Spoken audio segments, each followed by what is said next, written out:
I had this idea that if we come to the fish market, if we could find somebody if we could buy some fish or something interesting and have somebody cook it for us, this would be the ultimate fish market experience in Sichuan.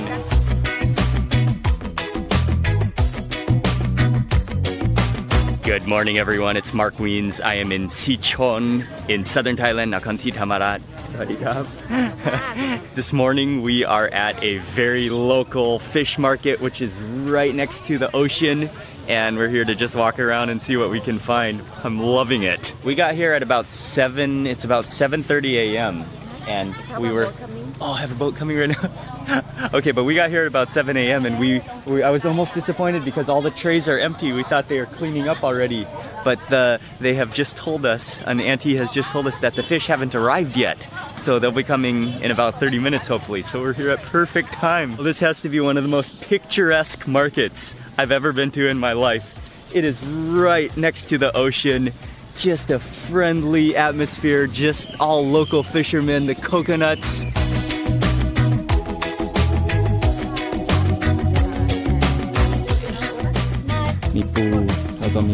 How it works is that the boats come up in the morning, and sometimes the family members will then sell the fish from the fishermen, and other times some of the ladies at the market, they will come here and buy some of the fish and then resell them at the market. And this is the first boat in this morning. They have a little selection of different fish and some crabs in there. I'll have some patanggoy. One. Yeah. As we're waiting for the main bulk of the fish to arrive, we're gonna have some snacks for breakfast today. One of the classic Thai Chinese street snacks to eat in the morning is patanggoy, which are the fried donuts, savory donuts. Grab a little bite like this. Yeah, hot and fresh. You gotta eat them hot and fresh. If they're like cold and stale, they're not very good. One of my favorite sweet Thai dessert snacks is called khanam krok, and they are making an amazing version over here, a really old style. Sawadee krab. You gotta This is by far the coolest khanam krok that I've ever seen in Thailand. Her technique is amazing, and this is an ancient, old style of making khanam krok. Like, you got that really, the piece of the iron griddle, and then she's adding in the different mixtures, and even her spoon with the bamboo. It's a piece of bamboo made into a little spoon where she dips in and then adds that coconut milk to the little cakes. It's awesome. Absolutely awesome, and they're so friendly. I've just been asking them about their khanam krok. They don't add sugar, but it's just coconut milk. There's 2 layers. The first liquid batter is coconut milk and a little bit of rice flour, and that's what holds it together. And then the top layer of the liquid is just pure coconut milk. Sometimes you'll see on the streets of Thailand, you'll see that they use a lot of oil to oil the griddle before they put in the batter so it doesn't stick. They say they don't use any oil because they don't need oil because of the coconut milk. It's just all the coconut milk. It's so much coconut milk that they don't even need oil. And they make them in the little cup shapes, and then they put them together as 2, so a little twin. And normally you can, let me find one that's really hot. Oh yeah, this one feels like it's right off the fire. Look at that. If you can get a really close-up look at that, you can just see how that's just like thickened, reduced coconut milk.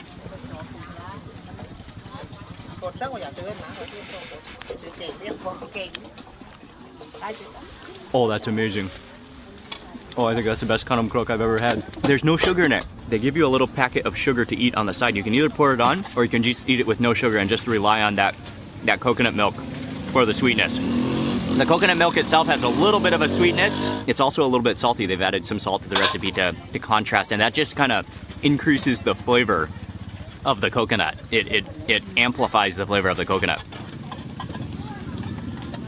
That's like coconut pudding within a crunchy, smoky shell.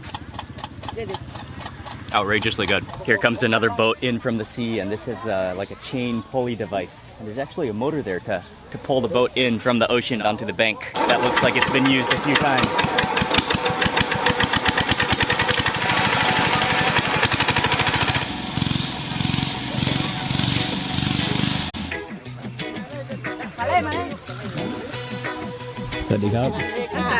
More and more of the fishing boats are arriving, but we got hung up on eating all those snacks because they're so friendly and so nice and just invited us to sit down and eat. Today, for unpredictable reasons, was honestly not the best catch. Most of the local fishermen only caught small fish, handfuls of mackerel, and a few crabs mixed within. But part of the beauty of visiting this local fish market in Thailand is that it isn't at all commercialized. The fishermen are all from this village, and their catch isn't transported to a bigger city or sold at a bigger market. But everything that's caught is sold and consumed right within this fishing community. ไอ้เนี่ยถุงหนึ่ง60 บาท โอ้ปลาลายกินกันได้อันนี้สดใช่ไหมครับปลาลายผัดเผ็ด We're trying to sort of talk to some of the aunties here and see if anyone will cook for us. Hello, Mark. What is your name? Mark. Mark. Yes. What is your name? Yahoo. Nice to meet you.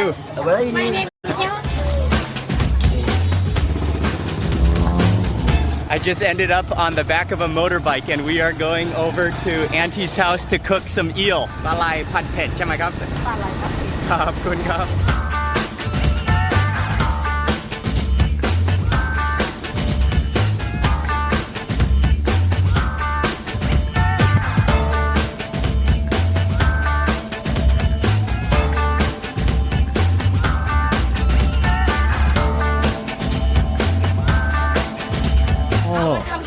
ทำกะปิ ใช่ อันนี้เคยไหมครับ ใช่ โอเคครับ เดี๋ยวล้างให้สะอาดแล้วไปตากแดด Let me just quickly tell you what happened. I don't even know if I can explain the whole story, but we're at the market and we actually started talking with Auntie who was selling eels.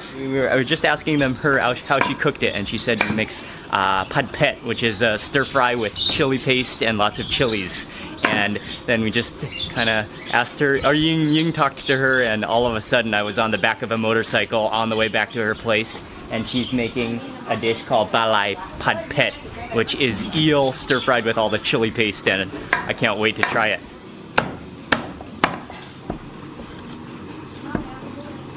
Cutting up the eel is a real art, but she is doing it so expertly. You have to cut out that big thick bone and then she's navigating her way around it and slicing the meat and then cutting it into pretty small pieces.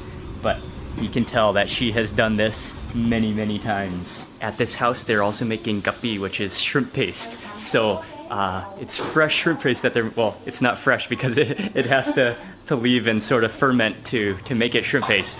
But they're making it right at home. So this is homemade shrimp paste and she's going to include some of it in the recipe that she's making with the eel. อันนี้เครื่องแกงกับกะปิไหมครับ ใส่แล้วกะปิ โอเคครับ เอาเค็มหวานอ่ะรสชาติ ชอบเค็มครับ เอาชอบเค็ม ใช่ไม่หวานครับ หวาน To make the spicy eel, she first sauteed a bunch of garlic in some hot oil and then added in a heap of curry paste which she had already mixed with shrimp paste and let that sizzle in the oil to release a massive amount of flavor. She then tossed in the chopped up pieces of eel and stir-fried it until all of the eel was coated in luscious curry sauce.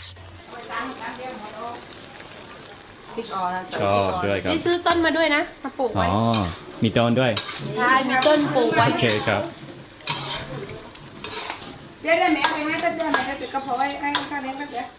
Finally, a good handful of fresh chilies, some young green peppercorns, and plenty of fresh holy basil, all of which were picked from right outside the house, finished it off. เอาสีม่วงมันจะหอมกว่าสีขาว เอาไปเที่ยวขนมเหรอ ใช่ครับไปเที่ยวขนม The eel is finished and it's stir fried. They added in more chilies and some green pepper. And this is a little piece of the eel, the meat. Wow. อร่อยมากครับ Oh, that's delicious. Eel is just so buttery and melt in your mouth. And then that's just coated in so much curry paste and shrimp paste. You can taste the shrimp paste nicely. And that's awesome that they make the shrimp paste right here at home. And that's spicy. Oh, that's good. But she's packing it now into bags. And we're gonna head back to the fish market. I got my bags full of blalai, the eel, and they're gonna show me some more eels back here. ตัวโลค่ะ Oh. เห็นหรือเปล่าเยอะเลย เห็นไหมเนี่ยตัวเป็นๆที่เมื่อตะกี้ยังไม่ได้ทำให้มันตายดูดิน่ากินนะเอาอ่ะชิมค่อยชิมไหมมั้ยเขาบอกอร่อย อร่อยมาก โอ้ย ไหนได้เป็นนี่มานี่เป็นอยู่หน้าทะเล ยืดทะเลครับยืดตลาดครับโอเคขอบคุณครับโอ้ขอบคุณครับขอบคุณครับขอบคุณครับขอบคุณครับครับ ไม่ไหวค่ะเดี๋ยวคนอย่างหลังไม่ได้จริง เฮ้ยเอาถือท่ามาถ่ายรูปไว้ ได้ครับ เดี๋ยวก็ถ่ายรูปหน่อยยิ้มหน่อยยิ้ม1 2 3ได้หรือยังนี่ถ่ายแล้ว บายบาย and we are off with the bag of eel.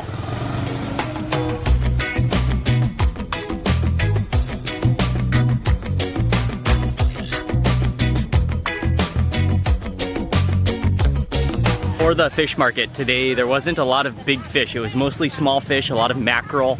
So I guess it really just depends on what day you come. You might see some bigger fish, you might see some more interesting fish, but today was just kind of small fish, but that's cool. It's the real, this is real life. This is the reality. This is a local market.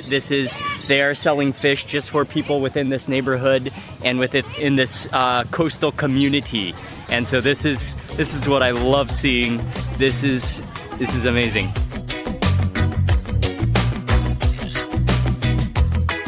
So we're gonna just drive around and hopefully find somewhere to eat lunch and eat that eel and then just enjoy this area.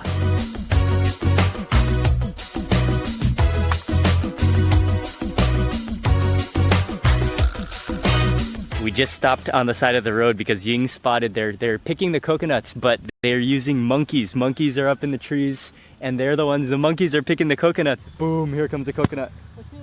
Oh. ขอบคุณมากครับสวัสดีครับสวัสดีครับไข่มุกสวัสดีครับสวัสดีครับชื่อไข่มุกไข่มุกชื่อไข่มุก Most of the coconuts in this coconut field are all old coconuts and so they're picking them for coconut milk so you can't really the water in them doesn't taste so good but I asked them if they have some young coconuts that I can buy. According to NPR, Thailand has been raising and training monkeys to pick coconuts for over 400 years. And while there's some notable controversy about the practice, in the short time that I had a chance to watch, I saw the owners handling their monkeys, this particular monkey whose name was Kaimuk, with respect and as if they were part of their family.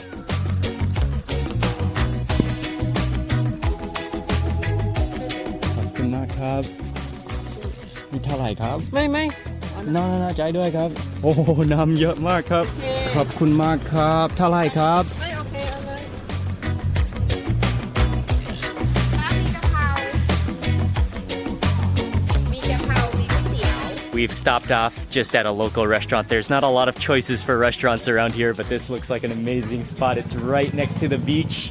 We have beachfront tables. They have a few seats under shelter in the front of the restaurant, but this out here on the beach is the real beauty of the restaurant. The setting here could not be more spectacular. The biggest danger right now is that I'm like this far away from a coconut tree. So I better eat fast. Here, and I'm gonna start with gapao nua. And this is beef stir-fried with holy basil. There's chilies in here, there's onions she put, and also sliced up long beans. And put this onto my rice. Oh yeah. The holy basil is really strong. It's a little bit spicy. You can taste the oyster sauce in there. It's a little bit of a balance between salty and a little bit sweet as well. Next up, these are the tiny little shellfish that, maybe they're tiny little clams. I think they're tiny little clams that she stir-fried up. This was not really on their menu that they cooked, but I saw them in the back there and I asked them if they would cook them. And then she just like graciously cooked a plate for us. And look at these little guys, they're tiny. And I saw these at the market as well. So they did sell them at the market, at the seafood market earlier this morning. Oh yeah. Oh, those are tiny, but those are really good. That's just a tiny, tiny little bit of flavor in every shell. But the flavor that you do get is wonderful. These are like snack shells. Could just sit here and snack on them all day long. Okay, next up for kaijiao. This is an omelet. Oh, she put some onions in here too. Wonderful. And I will add a little bit of that pik na bla, which is fish sauce and chilies.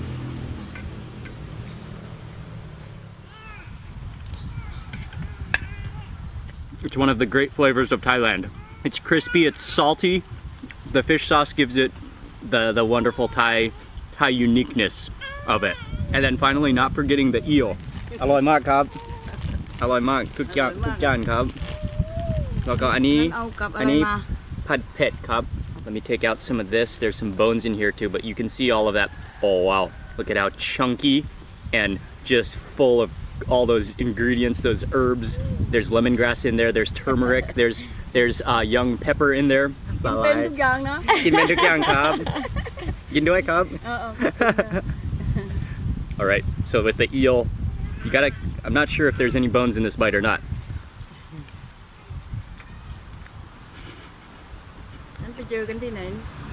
Wow, that eel is absolutely spectacular. The eel itself just sort of melts in your mouth. It's so soft and buttery and fatty, but then that curry paste that it's fried with is just massive flavor.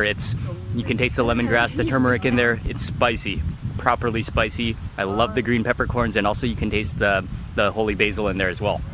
แล้วมาไม่หยุดนะคะแล้วมาไม่ไปละหมาดนะคะไม่ผู้ชายใช่มาอย่างนี้ This is the type of community, rural, countryside restaurant that's so friendly that the owner, who is the auntie who's cooking, comes over just to not only say hi, but to come over and sit and chat and just hang out while we're eating her here. And then that's the first time we've ever met her. Oh, the love, the community, the friendliness of this place is unbelievable. These little shellfish are addictively good. They're so good, but they're so small. And you just kind of slurp them down. They're delicious. That was an extremely satisfying lunch, but there is one thing on my mind, the only thing on my mind after that lunch, and it's in the back of the car.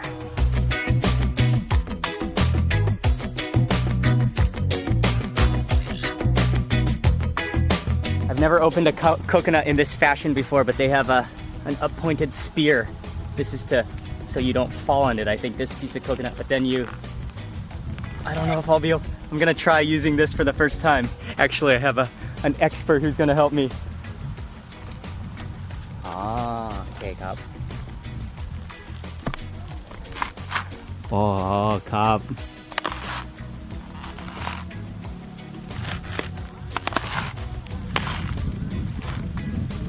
He cut open that coconut a lot better than I ever could have. ขอบคุณมากครับน้ำเยอะมากครับ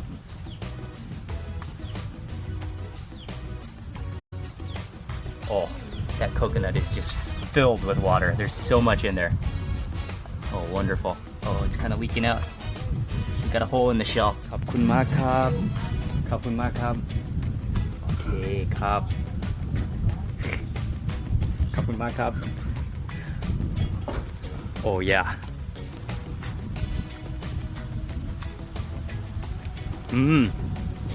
The coconut is starting to get on the old side, I think. It's has a little bit of a fermented taste, but it's really good. It's sweet and refreshing. Oh yeah, it almost has like a fizz to it. Just gonna take a walk out onto the beach, but that was a satisfying lunch, and just take a look at this beach. Oh. Just part of what makes it is just how peaceful, how relaxing, and how quiet and friendly this place is. Lunch was good, but I also highly enjoyed walking around the market this morning. Ying and I have met we've only been here in Sichuan for a very short time, but we have already met so many friendly, genuine people. This is really an amazing coastal community. I'm gonna end this video right now. Thank you all very much for watching. Please remember to give this video a thumbs up if you enjoyed it. Also, I'd love to hear from you in the comments section below. And finally, if you're not already subscribed, click subscribe now. I'm gonna be sharing with you lots more food and travel videos. And thank you again for watching. I'll see you on the next video. Goodbye from Sichuan, Thailand.